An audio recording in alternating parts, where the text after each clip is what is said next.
And Arsenal continue to be linked with strikers. People, deluded. I'm back again. I hope you've all enjoyed your weekend, people. We've seen Arsenal win. We've seen Spurs get smashed. We saw United get smashed. We're living the dream, Arsenal fans, with 2 Premier League games to go against both Everton and Manchester United. Manchester United away being the bigger test at this moment in time because of our Old Trafford hoodoo. We're doing all right. But where the transfer news is concerned, let's go through the latest rumours, news, articles, and all of that good stuff. As you can see on the screen, people, Gyokeres, who plays in the Bundesliga, he is linked with us, but it's kind of tentative in my opinion. It's kind of like every now and again. He's not the Gyokereses, the once upon a times, the Vlahovic's, the Ivan Tonys, the more, Seskos, the more strikers that are continuously linked with our football club.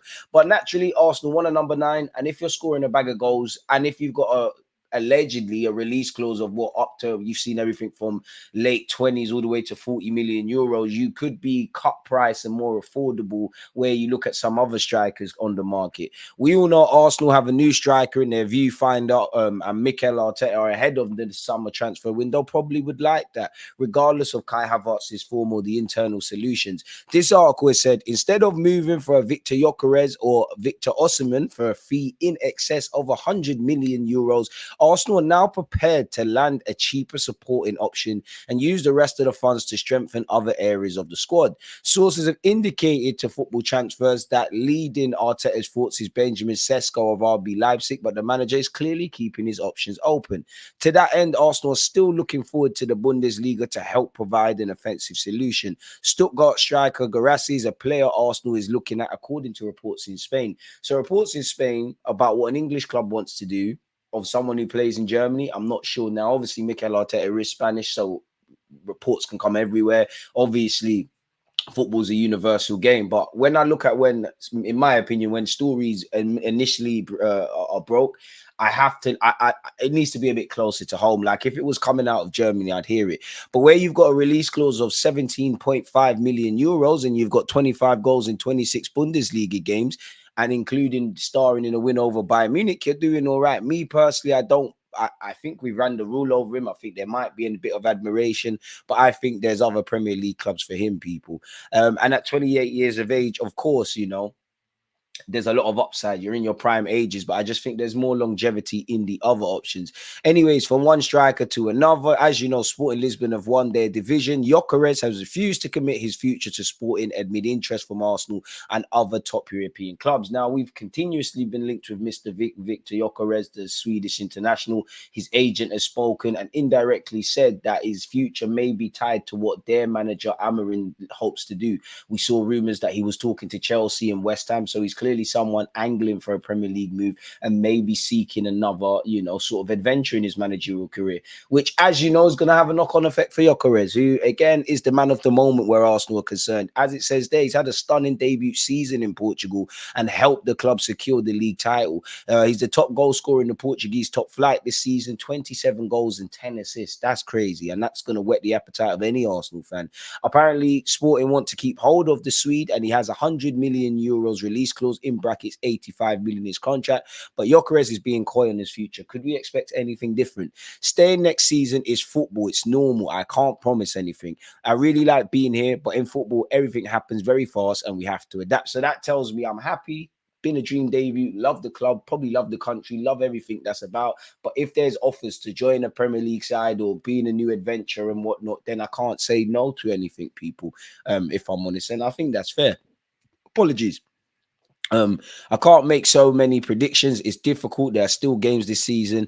Then we'll see. So we'll have to see. I think Arsenal like him, but I don't think we're keen on paying 85 million quid. And you've actually seen Isaac, apparently Newcastle won 100 million. So we'll have to see. I am quite doubtful. You never know with us getting better as a team, spending in the last 2 years 200 odd million quid, but we've just never been that club to shell out 85 million on a striker, 100 million on a striker. Yeah, now the game's adapting, and once upon a time, 105 million for a number 6 in Declan Rice, not to water down what Declan Rice does, would be unheard of at Arsenal, let alone 65 million for Kai Havertz. So maybe things are changing. You just never know, people. Zinchenko, again, 2 years left on his deal. Seems like he's falling behind in the pecking order, and links and speculation over his future continue. Now, Bayern Munich, apparently now they want Theo Hernandez. 1 minute, Alphonso Alphonso Davies is going to stay and then he's going to join Real Madrid. Obviously, Zinchenko can play left back as well as many other areas, and his future, as I said, is subject to speculation. So there probably is an element of creative journalism, but the fact that he's got 2 years left. Now, maybe Arsenal will get to it and tie it up and they've got other priorities, but he's got 2 years left on his deal. He's a 3-4-time Premier League winner. He did, introduce us to this proper inverted system. You would describe him as a key player on and off the field with a wealth of experience. So for him, with 2 years left on his deal, is it a case that Arsenal are going to get around to it? And they just don't see it as a priority right now? And if it isn't a priority right now, doesn't that tend to see where Zinchenko could go? Now, I do think there are other players that the club maybe want to move on a more immediate kind of basis. Charlie Patino with a year left, done all right at Swansea and Blackpool in the last 2 years. Mika Berfi won a cup in Austria and, probably isn't going to get that opportunity as a striker. Kieran Tierney's still on the books, as is Tavares and Lokonga. And then you've got, for me, I think the club would like to keep Aaron Ramsdale, but he probably don't want to be on the bench. Probably get you 30 odd, 40 odd million quid, maybe more, dependent on your negotiation skills. The Reece Nelsons, the Nketiahs, the Smith Rowes, these lot may get offers, and speculation over their futures will persist. Then when you look at, and again, I'd say the one kind of person that is a bit of a unicorn in this is Jorginho. The club want him to stay, but whether he wants to go to Italy, remain at Arsenal, do other things, it is what it is. But I think where you look at Thomas Partey, Gabriel Jesus, and Zinchenko, 3 of our best players on paper, I think if offers come, the club will entertain them. And at least I know of recent, Partey starred and done quite well in the last couple of games, but we all know speculation over his future and the injuries, and we tried to sell him last summer. Obviously, Gabriel Jesus this week has been subject to speculation. And then you've got Zinni. I wouldn't like to see all of them leave, because I think there's you need to keep that experience, and we finally got some stability and a settled squad. Again, we can make improvements and all of that, but I think there'll just be too much turnover. Nonetheless, apparently the Gunners have placed a 45 million euro price tag on Zinchenko's head, which equates to about 38.5 million quid, people. He's got 2 years left to run on his deal on 150 grand a week. Now, that's nice for some, but maybe the club will say resources elsewhere. Maybe Zinni wants to fight for his spot back. I mean, you was one of the first names on the team sheet once upon a time. If you've had that first team spot, you might get it again. But with 2 years left, I need to give him a new deal, or we need to make a decision, because you would imagine next summer, assuming he stayed a year from now, obviously with a year left on your deal, you're kind of crippled in that regard. So we'll have to see. Again, Gabriel Jesus has been linked with a move away. Thomas Partey has actually been linked with Barcelona, people, and those rumours won't go away. As you can see here, Arsenal are willing to consider selling the £90 million duo in the summer. Whether we'll get decent offers, and I say offers we deem acceptable for both Thomas Partey and Gabriel Jesus, who knows? Because even just by typing in Gabriel Jesus, people, he's been linked with a move back to Brazil, linked to a move to Saudi, a new contract talks at Arsenal as well, actually, if you just type in Gabriel Jesus. Romano has offered his opinion and said Arsenal have not made a decision on him. In my opinion, he'll have to have surgery in the summer to kind of aid, a proper recovery from his injuries. And I think Benjamin White will as well, because I think they alluded to it. Romano, on our Brazilian forward, has said a lot of questions from fans about Gabriel Jesus' future at Arsenal after some rumours that he could be sold for the right price this summer. Mikel Arteta, however, was quite clear when he spoke about this in his press conference. He said that Arsenal have absolutely not made any decision to sell Jesus. From what I'm hearing, Arsenal have not made any communication to the player or to his agents about the intention to sell him in the summer transfer window. But this is not changing Arsenal's strategy in terms of strikers. Arsenal want to bring in a new striker this summer. I've previously told you about their appreciation of players like Viktor Gyokeres and Benjamin Sesko. We also have to remember they like Alexander Isak at Newcastle, though that would be a complicated one. Complicated to say the least. Don't forget to smash the like button, people, and let me know your thoughts, man. Would you sell Gabriel Jesus and all of the players I said? Would you give a second chance? Would you put 100 million down on Isak? Would you put the 85 million down on Gyokeres? I'm not really convinced by it, but some of you, are big fans of Ivan Toney. Would you go over there? And what do you lot make of Benjamin Sesko? But carrying on, people, as we've seen, apparently Mikel Arteta has a preference for Sesko. He's got a 43 million pound price tag to the young Slovenian in his early 20s. But Sky Germany, by the way, 16 goals in 40 appearances in all comps this season, people. Sky Germany is saying his release clause is actually flexible and it increases based on the number of games played and his production in those games. good bit of business there, innit, people, really. This revelation has come as a major surprise as Sesko had Hiberto. I don't know what that means, but I think he had been viewed as potentially one of the biggest bargains of the upcoming summer transfer window. To be fair, though, within the realms of football, you would imagine, like, if you're trying to buy Sesko, you might not know, exactly what's in his contract, but you'd imagine inside the world of football internally, not us common fans, the people that work and make these deals happen, there must be some inkling of that. There must be some, that must be known, in my opinion. So we'll have to see, but it does make it a bit tricky. And he has been linked with Manchester United, Chelsea, Newcastle, AC Milan, as well as a few others, people. So again, he's going to be someone that's in high demand. We have been linked with a lot of young Scottish players, people. Apparently, Rangers could face a challenge to keep Alexander Smith and get him to sign a pro contract. The 15-year-old apparently has interest from Arsenal and were open to shelling out 6 figures to secure his services, people. We'll have to see. Never seen him play, can't speak on him, but it says here, the highly rated left footer is a Scotland/United States dual national and is capped for both nations at youth level. He's reportedly been tracked by the Gunners for some time, and they were thought to be ready to offer a 6-figure comp fee in the summer to take him south. But the Light Blues now look set to tie Smith down by giving him his first pro deal. The interested clubs are said to still be pushing, so the Ibrox side could face a fight to keep their man. And I mean, it seems like he's highly rated, and it'd be a bit of pill to swallow if you're from Rangers. Leno has vowed to help Arsenal when Fulham play City. I mean, how ironic is it? Again, on one hand, it is very unfair, Arsenal Football Club, that you're competing against Manchester City, where being good and near enough perfect isn't enough to pick them to a league title. But it's ironic in the sense that when we look back at the season, of course, every game, even games you've won, you could have done better, yeah. But even in the game, well, obviously, when you lose and draw, you want to get 3 points, so you need to look back. And I think there'll be plenty of games where I think I think Fulham away, we was terrible. Like, there was no positives, which you can see the irony there, people. Fulham at home, we shot ourselves in the foot. The same for Aston Villa at home and away. The same for Newcastle. And definitely, if you're not going to look back to the 2 Fulham games or the Chelsea away or the Spurs at home, it would be, David Moyes. Apparently, he's actually departing West Ham in the summer.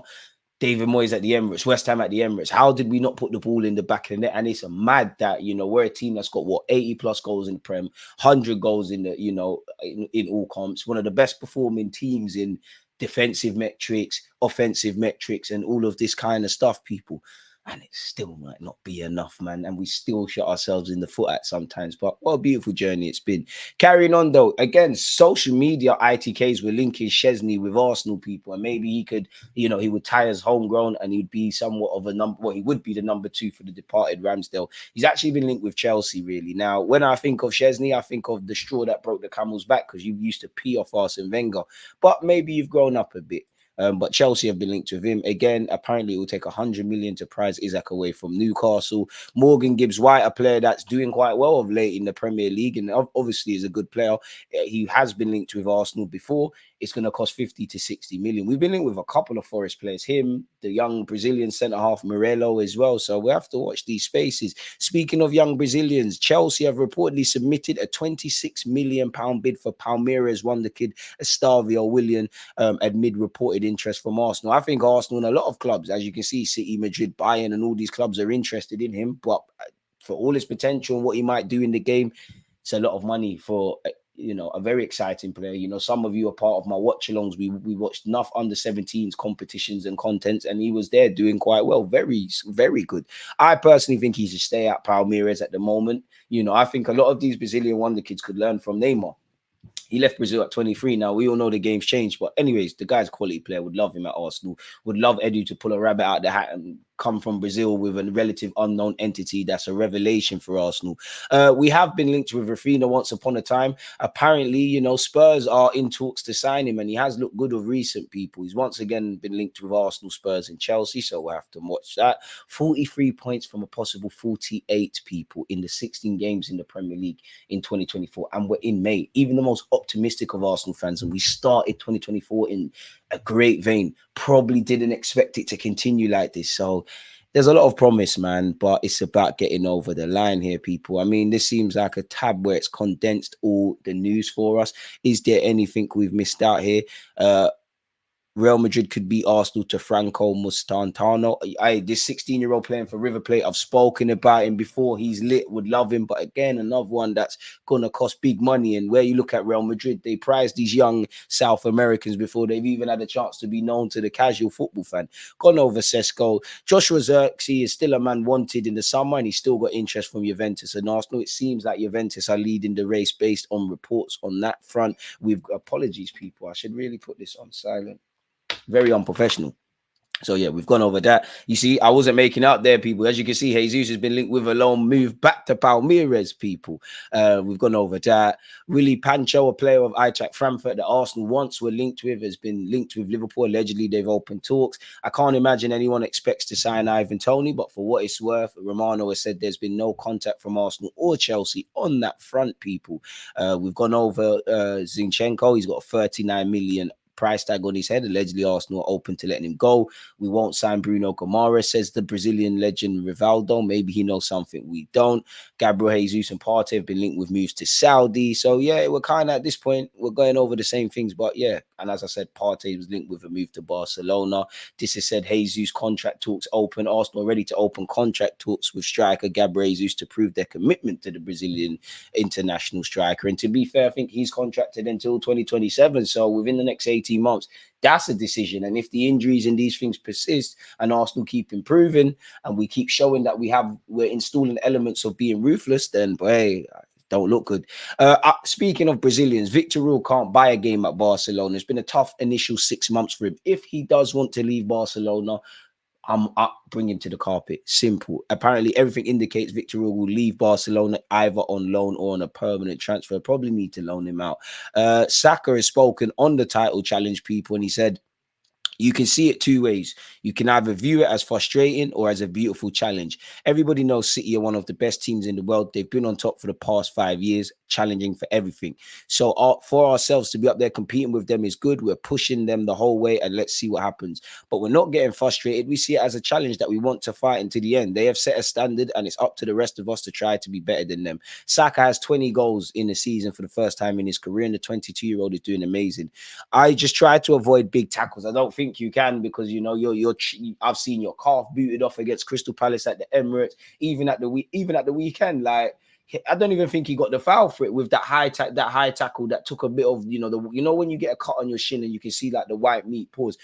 It was that, and it's ridiculous, man. You look at Kovacic this season against my players when we played at home. You look at Kilman against Wolves, and I'm not saying the teams are nasty or anything. It's just, if Benjamin White pulls a goalie gloves Velcro, that is trending for about 2 weeks. But Saka getting kicked, numerous players getting kicked, numerous injustices going against us. Nobody says anything. But what I have liked this season is we control the variables. We're handling business regardless of these flashpoints. I try to avoid the big tackles, so I think I'm much smarter now as well as being more physical. It's just the hunger to win that keeps me going. That's why I keep getting up as part of it. I feel like I'm physically much stronger than I was 4 or 5 years ago. Yes, you are. I've got more experience now in terms of knowing which tackles to go through and which ones to jump. If I stay on the floor, then it can disrupt the momentum we've built up. So I just try to get on with it. This is the 4th season in a row Saka has played more than 50 games for club and country. Mikel Arteta wants the winger to be available every week like the top players in the world. We've seen him say that before. Saka said Arteta told me that elite players all do that, so I want to be at that level too. Then I need to be ready to play that as many games, and I can't disagree with that. And I think, once upon a time Arteta was asked about that, and he said the big boy footballers play 70 odd games. Now, Gaffer, I know it's tough love. Would love to. Couple times, can we take Saka off and rest him? And it was lovely at the turn of this year actually to see Saka coming off at half time. Even that, Arsenal fans, that sounds mad. So yeah, people.